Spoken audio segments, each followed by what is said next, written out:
Donc, bonjour à tous et à toutes. Donc, l'Institut des hautes études est très heureux de vous accueillir donc aujourd'hui en direct live pour cette journée porte ouverte connectée qui est consacrée au master CCA, donc au master comptabilité, contrôle et audit.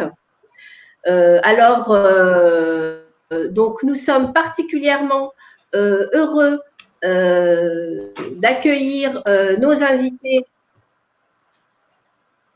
et partenaires. Avoir donc Monsieur Jean-Jacques Friedrich, qui est co-directeur du master CCA à l'IAE de Lyon, donc de l'IAE de Lyon, et qui est responsable également des masters CCA délocalisés à Tunis, mais également à Casablanca, qui est enseignant et professeur agrégé en finance et comptabilité. Et nous remercions également Madame Geneviève Pett, qui est responsable et coordinatrice pédagogique des masters délocalisés, partenaire de l'IHET. Donc, avant de céder la parole à nos chers invités et partenaires, donc je voudrais vous donner une petite présentation de notre université.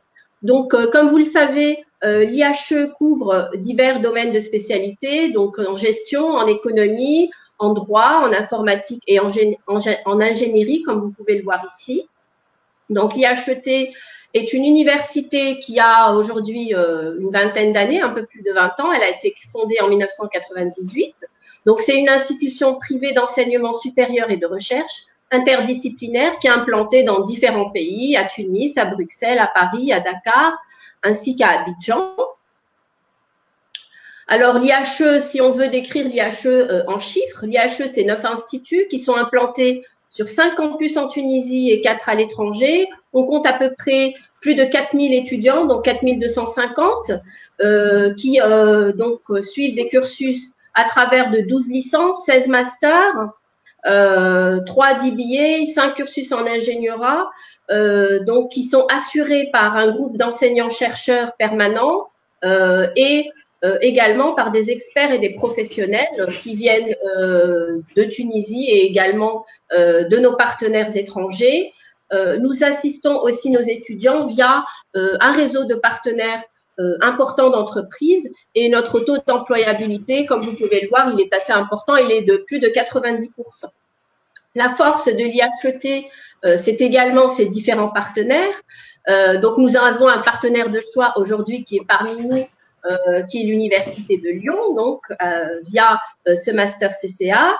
Donc, vous pouvez les voir ici, je ne vais pas tous vous les décrire, mais par exemple, nous avons le pôle Paris Alternance, donc qui est une école de commerce qui offre des bachelors en master en alternance, donc qui collabore avec nous sur le master santé.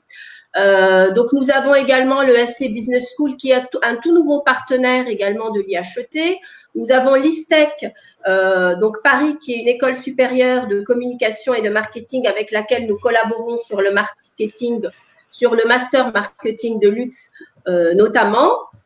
Nous sommes également membres d'un certain nombre d'organisations, d'organismes comme vous pouvez le voir ici, comme par exemple l'Agence universitaire de la francophonie ou également la ACSB, donc qui est un label américain, qui est une accréditation qui récompense les écoles de commerce pour leur formation en management. Donc, nous avons, donc, comme vous l'avez bien compris, un certain nombre de licences et de masters, donc en gestion avec des spécialités en finance, marketing, etc., en économie, en monnaie, en banque, finance et assurance, en droit public et privé, ainsi qu'en informatique. Nous avons également des masters donc, qui sont régulièrement réactualisés, donc en fonction, bien sûr, de l'avancement et des nouveautés en matière de recherche. Des masters en finance avec le risque management, l'ingénierie financière, des masters en management avec donc notamment le management de la santé, en comptabilité avec notre master CCA, en marketing, on a les masters en marketing événementiel et en marketing du luxe, en droit international et droit de l'homme, etc. Donc l'IHE, c'est aussi de la formation continue à travers notamment notre exécutif MBA en entreprise, banque et finance en collaboration avec l'IAE Paris. C'est aussi le MIB Santé. C'est aussi des certifications en anglais également en informatique comme le TOEIC, comme l'University of Cambridge, en informatique comme Microsoft, etc. Donc, comme vous pouvez le voir ici. L'IHE, c'est aussi une vie estudiantine assez riche. Donc, nous avons un incubateur, donc l'IHET incubateur. Et nous avons également 11 clubs qui sont particulièrement actifs, parmi lesquels donc, vous en connaissez un certain nombre, notamment Tunivision, le Hull Prize, mais également cette année, la nouveauté, donc c'est l'IHE by Night, c'est une émission radio qui a été mise en place en collaboration donc avec notre radio nationale Express FM qui est très active. Donc, il y a une émission hebdomadaire donc qui est assurée, animée par nos étudiants donc de l'IHET. Et une des nouveautés également de cette année, donc c'est notre plateforme JB, la plateforme numérique à travers laquelle nous assurons donc l'enseignement à distance. Donc, justement, cette période de confinement, il n'y a pas eu d'interruption dans la continuité pédagogique, justement, grâce à l'enseignement à distance et grâce donc à cette plateforme.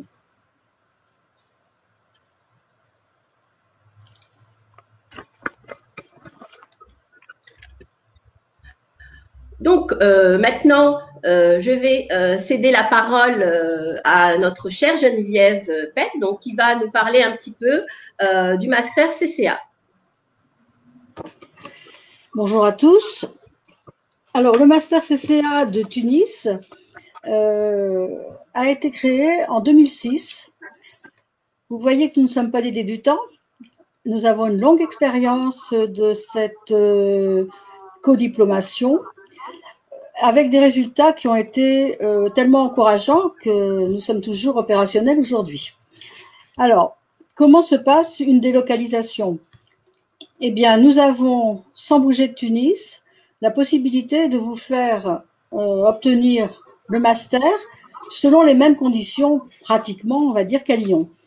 C'est-à-dire que vous avez le même programme, vous avez en partie les mêmes enseignants et vous suivez les mêmes conditions.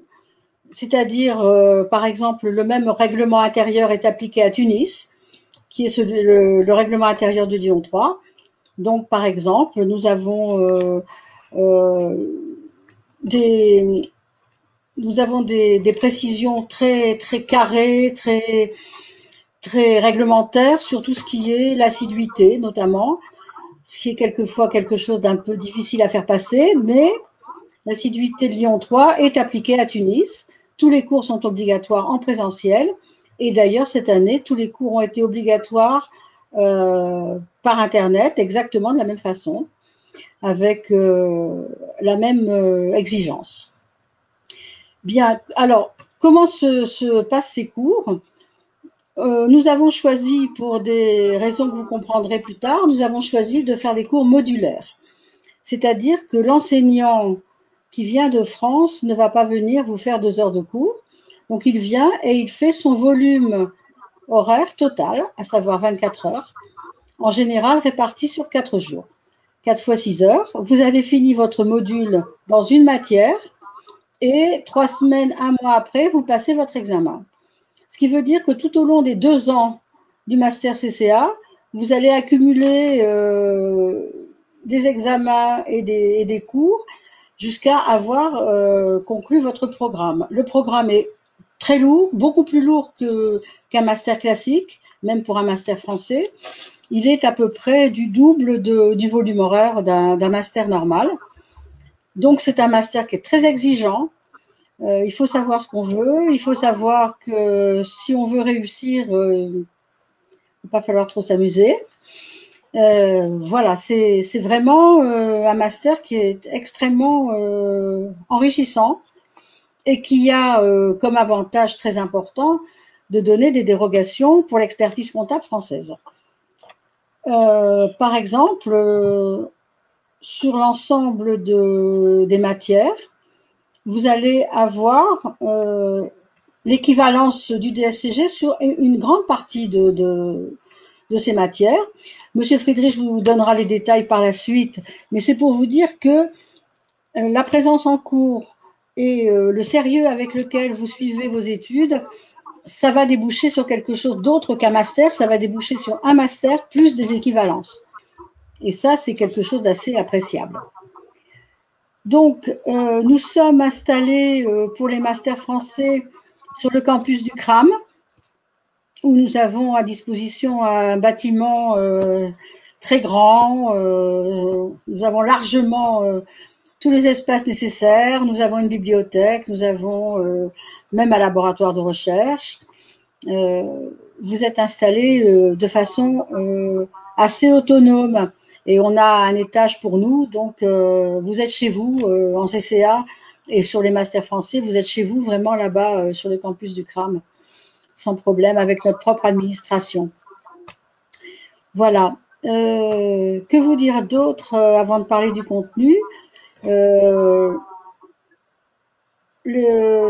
façon dont se déroule l'année universitaire est un peu particulière en CCA.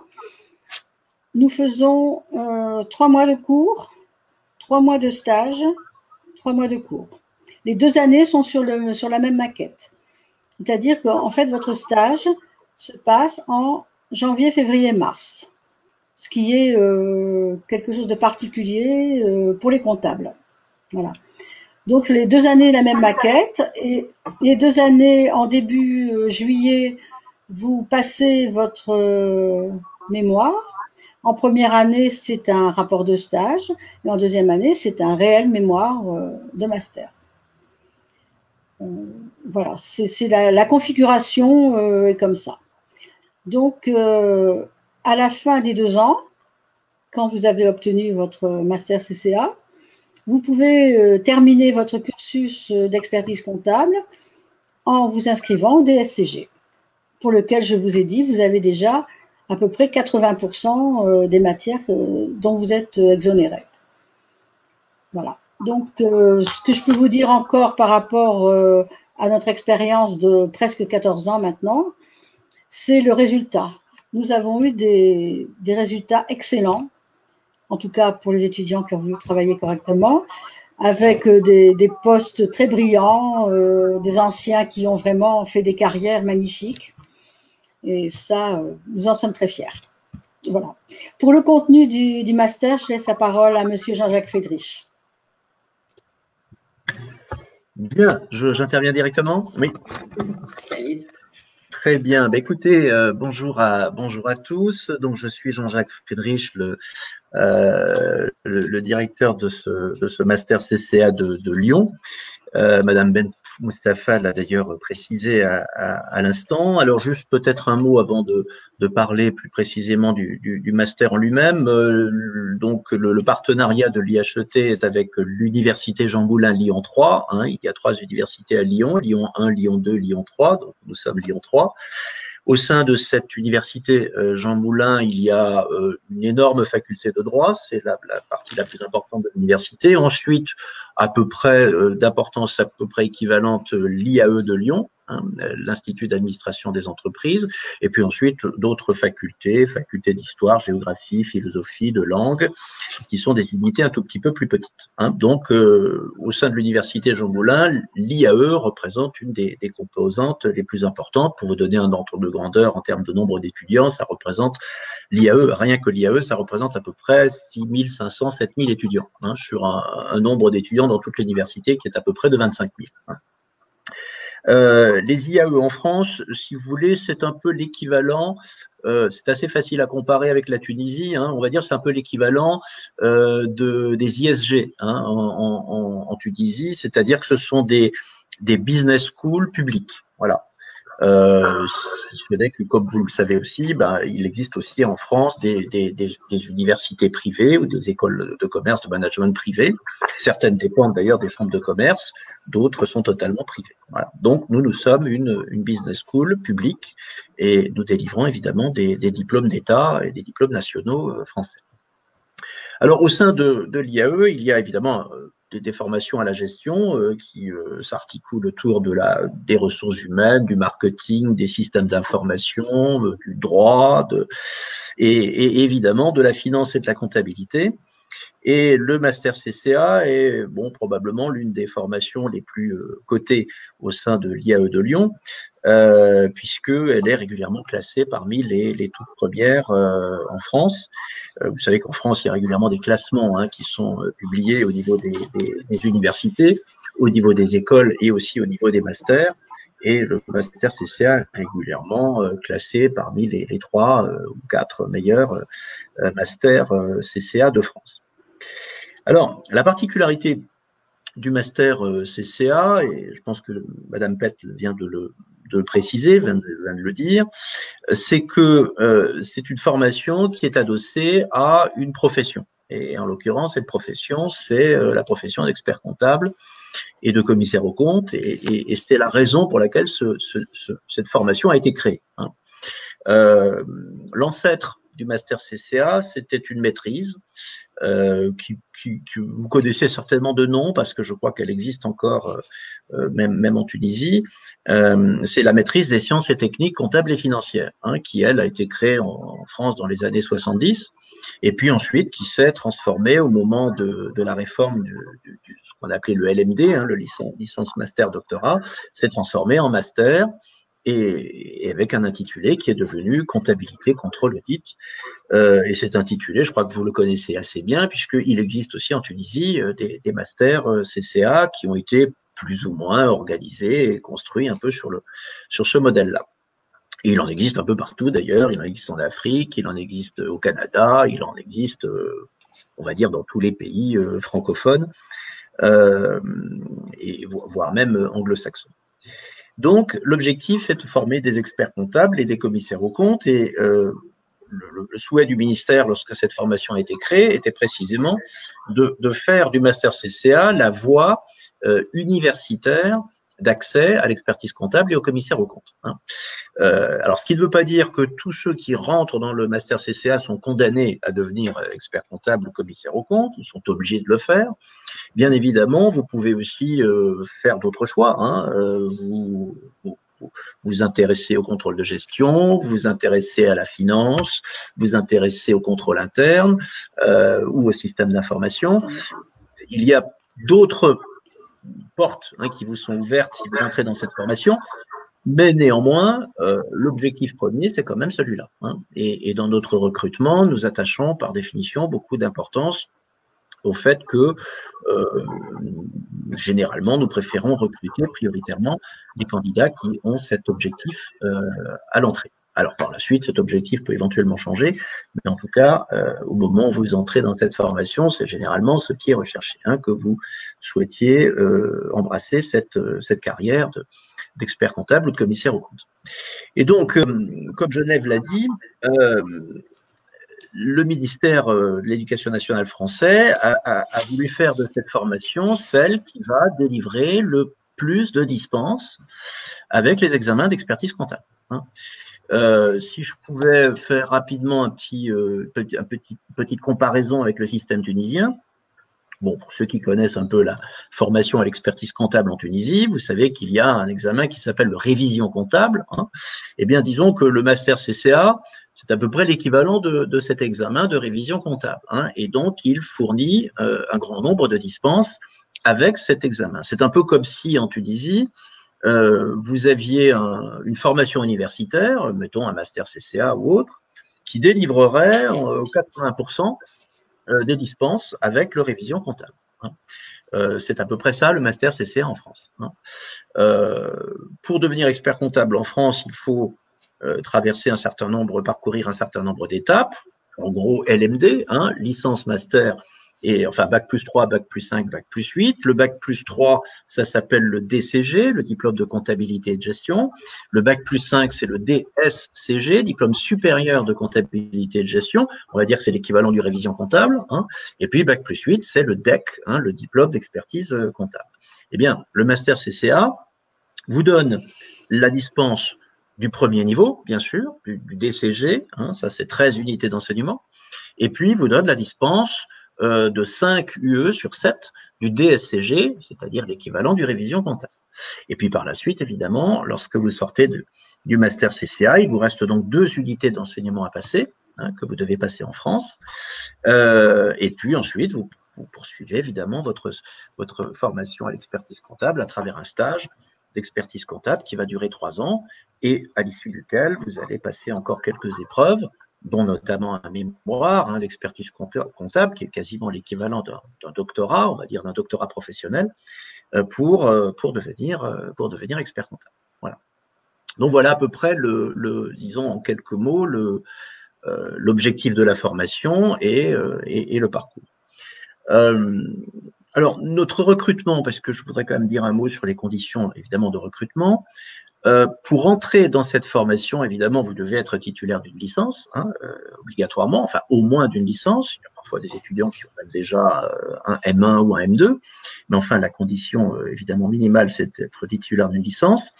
Et compte tenu, évidemment, du caractère tout de même assez technique, hein, de cette formation, nous ne pouvons pas recruter des licences généralistes. Donc, si vous avez une licence en économie, si vous avez une licence en sciences de gestion, ou même une licence en finance, vous ne pourrez pas rentrer dans cette formation. Il faut obligatoirement que vous ayez une orientation compta-finance. Enfin, compta, souvent comptable et financière. Hein.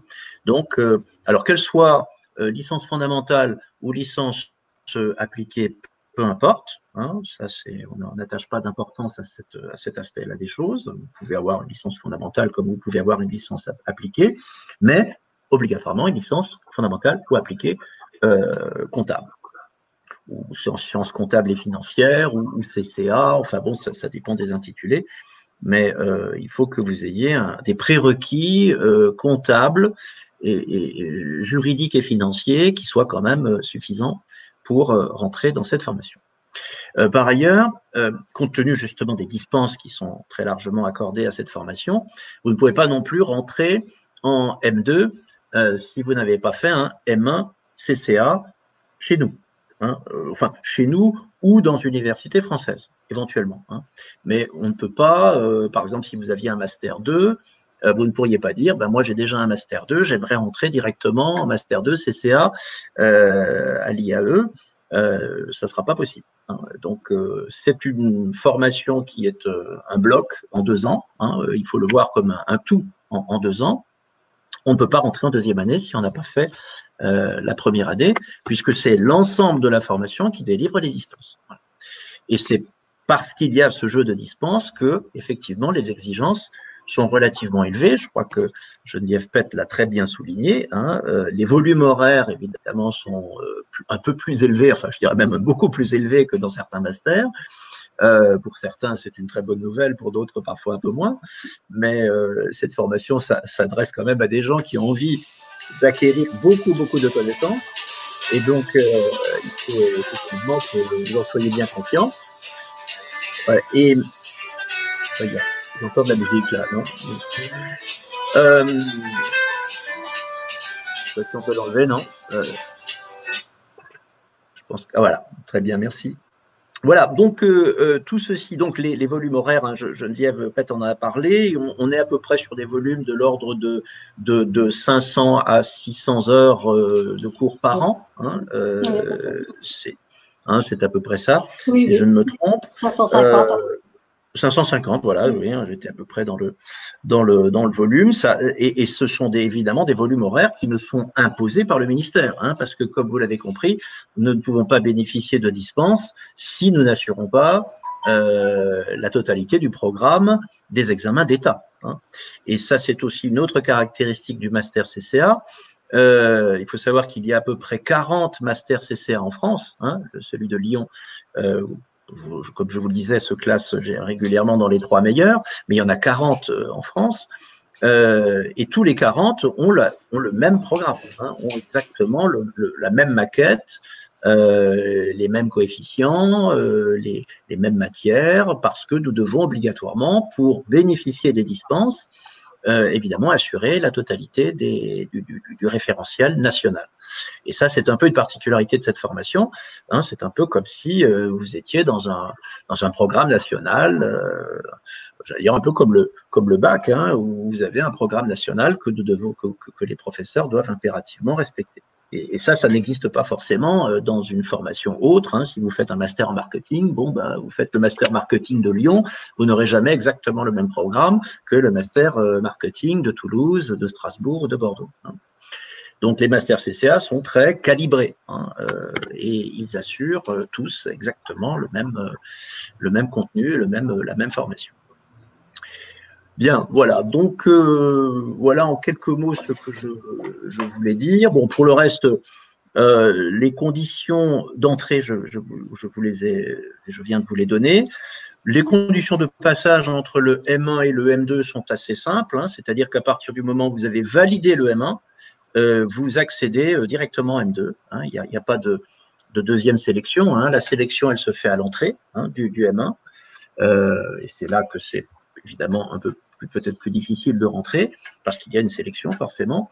À partir du moment où vous rentrez, à partir du moment dès lors que vous avez la moyenne, vous passez en M2 et si vous avez la moyenne au M2, eh bien vous réussissez votre master CCA, vous empochez, si je peux dire, vos dispenses, hein, vos équivalences avec l'expertise comptable et vous pouvez directement poursuivre vers l'expertise comptable et rentrer d'ailleurs directement en stage, hein, puisque pour rentrer en stage, vous n'avez pas besoin d'avoir la totalité du DSCG, il faut que vous ayez 4 UE sur 7.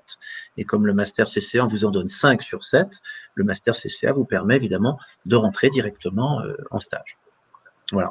Et fort d'une expérience que nous avons maintenant depuis 14 ans, hein, ça a été dit à l'instant, en 14 ans, nous avons aujourd'hui un très grand nombre d'étudiants hein, qui sont experts comptables, hein, donc avec le diplôme français, hein, qui, comme vous le savez, évidemment, permet d'exercer en Tunisie et en France. Hein, l'inverse n'étant pas vrai, hein, si vous avez le diplôme d'expertise comptable tunisien, vous ne pouvez pas exercer en France, mais l'inverse est vrai.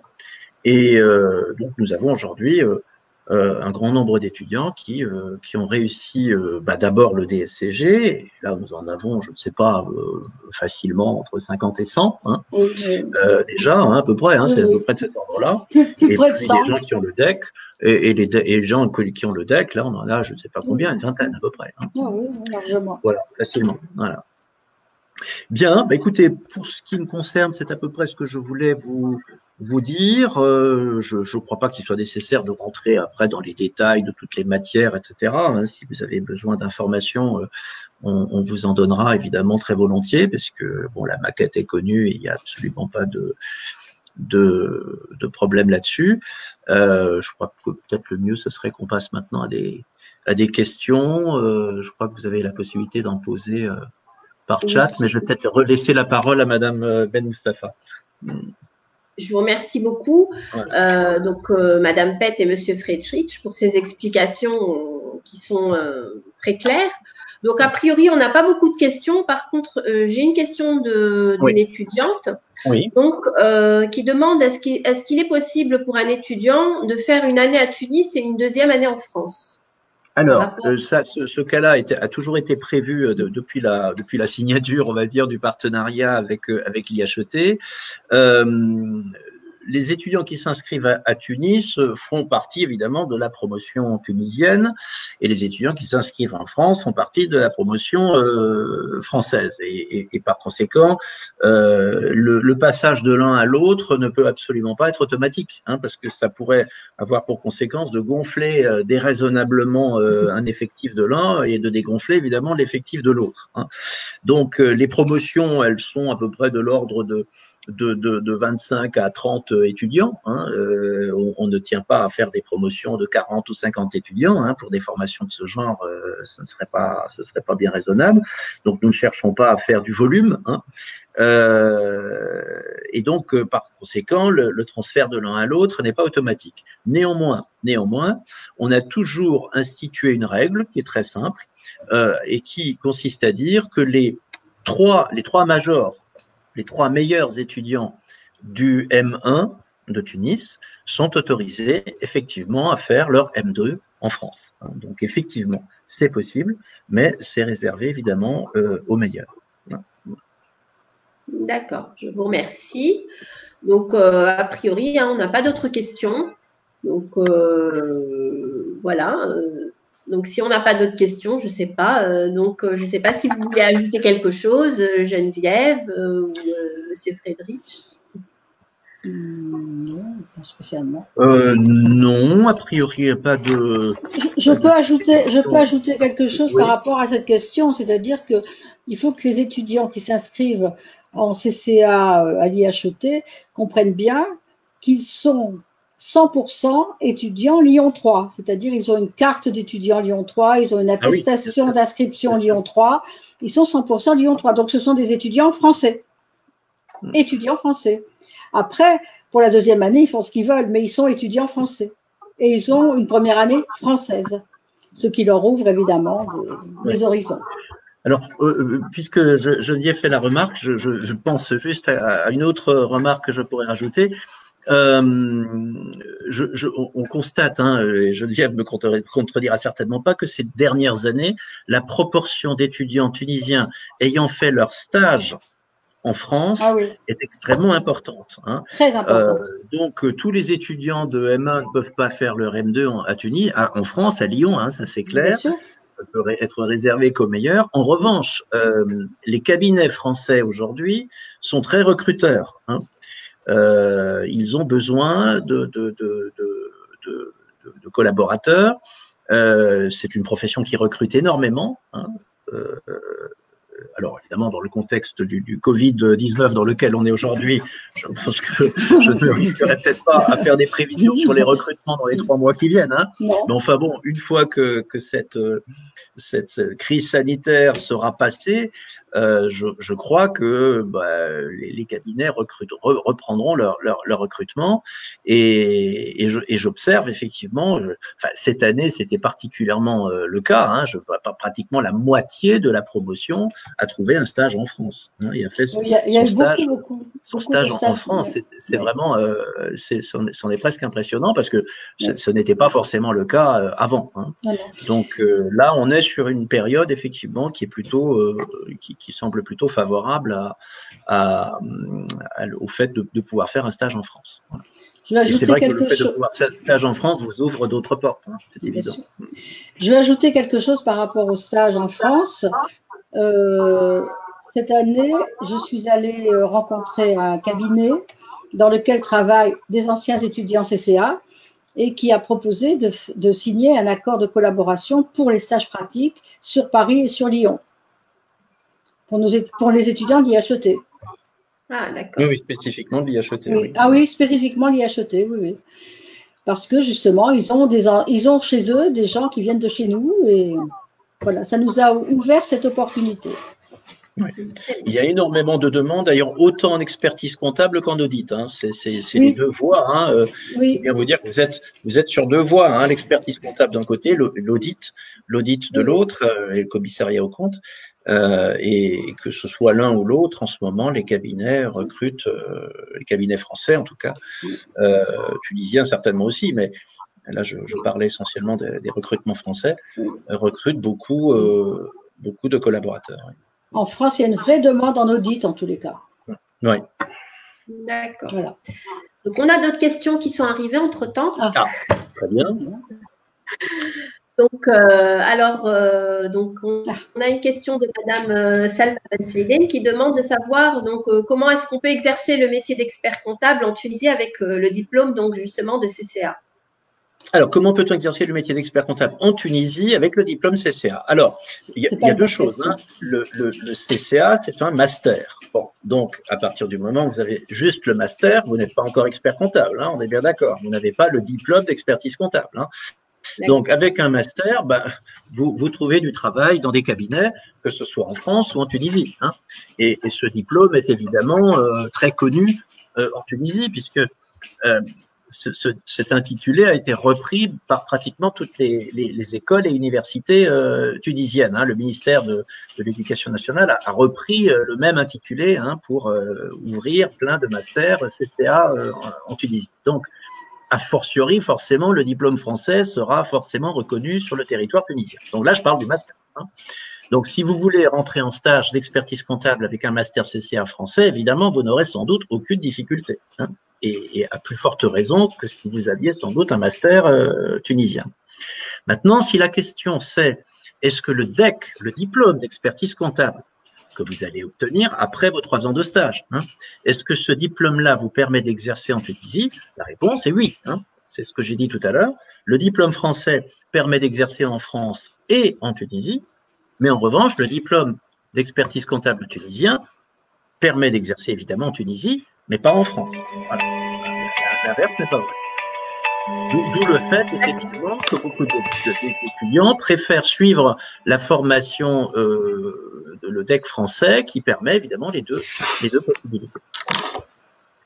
D'accord, merci. J'ajouterais même encore une chose, c'est que non seulement vous pouvez exercer en France, mais même en Europe, puisque désormais, les diplômes, il y a une reconnaissance européenne des diplômes. Donc, c'est même dans toute l'Union européenne.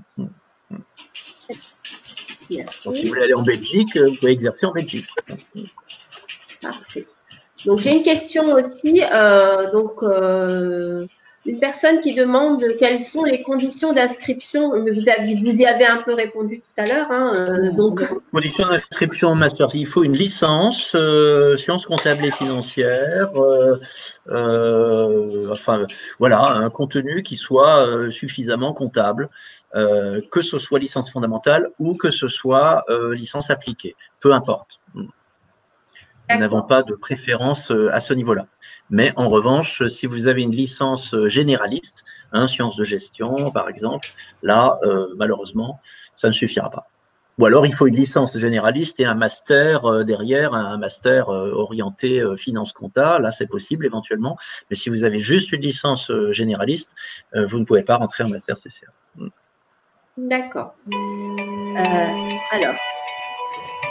Alors j'ai une personne qui demande, elle voudrait savoir quelles sont donc les matières principales, et en même temps elle avait une autre question juste avant, mais comme vous y avez répondu un petit peu, donc, donc à qui s'adresse le master CCA, donc vous venez d'y répondre. Bon, là je pense qu'on a répondu. Voilà. Bon, des matières, si vous voulez, les référentiels aujourd'hui d'expertise comptable s'articulent autour de 3 grandes catégories de matières. Vous avez d'abord tous, on va dire, les matières techniques, les matières qui sont le cœur de métier de la profession, c'est-à-dire tout ce qui est compta finance. Alors quand je dis compta finance, c'est l'audit, la comptabilité approfondie, les comptes consolidés, le contrôle de gestion, l'audit, la finance, etc. Donc ça, j'appellerais ça les matières qui sont le cœur même du métier. C'est à peu près 30 à 40% du volume horaire. Ensuite, deuxième groupe de matières, presque aussi importante que le premier, c'est tout ce qui est matière juridique. On ne le répétera jamais assez, un expert comptable, c'est un juriste aussi. C'est un technicien des chiffres, un super technicien des chiffres, mais c'est aussi un juriste. Et là, vous avez d'abord toutes les branches du droit, droit civil, droit de la concurrence, droit pénal, droit des sociétés, droit des procédures collectives, droit pénal, droit social, etc. Il ne manque quasiment rien. Vous avez presque en volume horaire autant de droits que dans une faculté de droit, pour vous donner un peu un ordre de grandeur. Et enfin, il y a un troisième groupe de matières qui sont les matières périphériques et qui se développent aussi beaucoup en ce moment parce que, vous savez, aujourd'hui, l'expert comptable, c'est un métier de conseil. On dit souvent que l'expert comptable, c'est le médecin généraliste des entreprises. Il doit être spécialisé évidemment dans son domaine de compétences que sont les chiffres, mais il faut qu'il soit un très très bon généraliste dans toutes les autres disciplines. Donc, vous allez aussi faire de la gestion des ressources humaines, vous allez faire un peu de marketing, vous allez faire évidemment des systèmes d'information, vous allez faire de l'anglais, de la communication, etc. Ce sont les matières, disons, périphériques, plus généralistes, on va dire, qui vous permettent d'avoir vraiment une dimension conseil, très importante. Donc voilà à peu près les 3 groupes de matières que vous aurez. D'accord. Donc une autre question de Madame Salma Benseriden. Est-ce que vous pouvez donc nous communiquer le taux de réussite des étudiants d'IHET donc en CCA? Bon, je crois que Geneviève, tu le connais mieux que moi. Alors, le taux exact de l'année dernière, je ne peux pas dire, mais c'est toujours supérieur à 90%. On n'a jamais eu de taux inférieur à 90%. Sur une classe de 30 étudiants, on a toujours au moins 26, 27 étudiants qui réussissent du premier coup. D'accord. C'est vraiment, c'est la norme. Quelquefois, il y a du 100%. C'est plus rare, mais ça arrive. Alors, juste une remarque par rapport à ça. Évidemment, je confirme totalement les chiffres que vient de donner Geneviève. Nous avons parfois des étudiants qui abandonnent en cours de route, hein, parce que, j'ai envie de dire, soit ils se sont rendus compte qu'il y avait trop de travail dans cette filière, soit ils avaient tendance… Oui, parce que, vous comprenez, je pense que Geneviève l'a très bien dit tout à l'heure, c'est une filière dans laquelle la présence est absolument indispensable. Hein. Donc, un étudiant qui vient une fois sur deux, non, il ne peut pas rester, hein, dans la formation. Et donc, il y a parfois des étudiants qui, pour un tas de raisons, parfois bonnes, parfois moins bonnes, ne peuvent pas être suffisamment présents. Et pour cela, évidemment, ça va être un problème. Ça c'est clair. On a parfois aussi des étudiants qui se disent, bon, ben, moi, j'ai un travail, et je pense que je vais pouvoir cumuler mon travail avec des formations de CCA. Non. Non, on ne réussirait pas. Hein. Enfin, on a eu un ou deux cas. On a même eu le cas de quelqu'un, hein, qui était un des meilleurs de la promotion et qui travaillait. Bon, c'était quelqu'un qui était, je crois qu'il était il avait un cabinet comptable. Hein, il était son propre patron. Il avait réussi à mener de front son cabinet et une scolarité en master CCA. Et je crois qu'il s'est même classé le major de la promotion. Pas major, mais le deuxième, oui, le deuxième. Ou le deuxième, hein, je crois. Hein, bon. Mais ça, c'est vraiment un cas exceptionnel. Hein, si vous voulez. Là, il faut vraiment considérer que c'est l'exception qui confirme la règle. La règle, c'est que si vous voulez vous inscrire dans cette formation, il faut bien considérer que c'est un temps plein et que, évidemment, l'assiduité en cours doit être quasiment absolue. Et dans ces conditions-là, si vous avez bien compris que c'est comme ça que vous allez suivre la formation, c'est vrai que le taux de réussite, je crois, n'a jamais été inférieur à 90%, c'est vrai. Je vais ajouter quelque chose à propos des professionnels qui veulent faire ce master CCA. Ça n'est possible que s'ils sont leurs propres patrons ou si leur entreprise est d'accord pour aménager les horaires. Il y a des entreprises qui aménagent très bien les horaires pour permettre aux étudiants de faire la formation intégralement. D'accord. Ou alors, il faut le répartir sur 2 ans. Enfin, il y a plein oui, de bon, possibilités. ça, c'est autre sinon, chose. C'est extrêmement difficile de mener de front les deux. Hein. Bien sûr. D'accord, merci. Donc, on a une autre question, mais ça aussi, vous y avez répondu. Oui, si la question est posée, on peut le redire. Mais je voudrais juste ajouter une chose. Il y a un stage en première année, il y a un stage en deuxième année, et les stages sont organisés en janvier, février et mars. Oui, j'ai dit déjà. C'est-à-dire qu'il faut savoir que c'est très particulier comme organisation. C'est-à-dire qu'en fait, l'année, elle se déroule en trois étapes. Hein. Première étape, premier semestre qui va de début octobre à fin décembre. À fin décembre. Ensuite, janvier, février, mars, le stage. Et enfin, avril, mai, juin, le deuxième semestre, hein, qui est en fait en réalité un trimestre, mais qu'on appelle un semestre. Hein. Donc voilà, pour positionner évidemment les stages sur les périodes dans lesquelles vous allez pouvoir faire des stages intéressants. Hein, parce que nous, ce qu'on cherche, c'est des stages qui sont ensuite, qui vous permettent de trouver un emploi, hein, et pas des stages pour faire des photocopies dans un cabinet. Hein. Oui. Je veux ajouter quelque chose par rapport à ça. C'est ce que j'ai dit tout à l'heure, c'est-à-dire que les étudiants de Tunis sont de véritables étudiants Lyon 3. Ça veut dire qu'ils vont obtenir une convention de stage de l'université Lyon 3. Et que ce stage sera négocié avec le bureau des stages de Lyon 3. Oui. Oui, là, il y a effectivement une phase où vous allez complètement dépendre effectivement de Lyon 3. Mais comme Geneviève l'a dit, hein, vous avez une carte d'étudiant de l'université Jean Moulin Lyon 3. Vous êtes administrativement, tout se passe comme si vous étiez en France. Voilà. Administrativement, vous êtes étudiant Lyon 3. Vous êtes comptabilisé dans nos effectifs, voilà. Et vous relevez complètement notre responsabilité en matière de convention de stage. Évidemment, c'est particulièrement important parce que quand vous faites un stage, vous pouvez avoir des problèmes. Je ne sais pas si vous avez un accident, il y a des problèmes d'assurance. Donc, vous devez être couvert en termes d'assurance par une convention de stage. Voilà. Et donc, ces conventions de stage sont évidemment signées par le président de l'université Jean Moulin. D'accord. Donc là, j'ai une question par rapport aux critères de sélection. Vous avez répondu, mais je pense que c'est savoir si c'était très sélectif, comment on choisissait les étudiants, etc. Forcément, c'est une formation, c'est forcément une formation un peu plus sélective qu'une autre. Hein, ça, je ne vais pas vous dire le contraire, parce que pour avoir 90% de réussite, vous comprenez bien que la sélection, elle doit se faire avant. Hein, il n'y a pas de miracle. Moi, quand je sélectionne quelqu'un, j'ai envie de me projeter, hein, de le voir réussir, hein, et pas de se dire, bon, celui-là, il n'a aucune chance de réussir. Hein. Donc, ce ne serait pas honnête, hein, de notre part que de sélectionner des étudiants qui n'auraient pas le niveau. Donc, oui, c'est sélectif, mais la motivation est importante. Hein. Très souvent, on peut compenser un parcours, disons, en licence un peu moyen, hein, ça peut arriver, par une motivation qui me permettra peut-être de se dire, tiens, cet étudiant n'a peut-être pas été l'étudiant le plus brillant dans son premier cycle, enfin dans sa licence, mais là, je vois que il a vraiment envie d'aller de l'avant et de me prouver qu'il y arrivera. Donc, parfois, la motivation, ça peut compenser des résultats scolaires un peu moins brillants.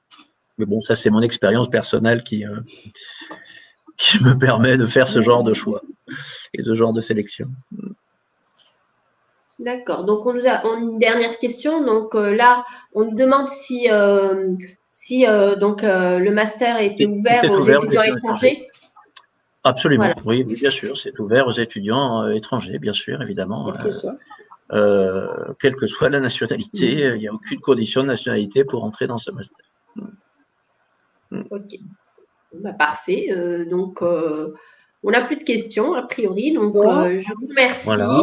Je renouvelle mes remerciements donc, au nom d'IHET, donc pour votre disponibilité. Puis, nous espérons donc vous revoir bientôt sous de meilleurs cieux. Oui, ça. Oui, moi aussi. Moi aussi. En effet. Voilà. Donc, voilà. Au revoir. Bien. Eh bien, écoutez, merci de nous avoir écoutés. Puis à bientôt, peut-être aux entretiens sélection. Voilà. Merci beaucoup. Au revoir, à très bientôt. Au revoir. Au revoir.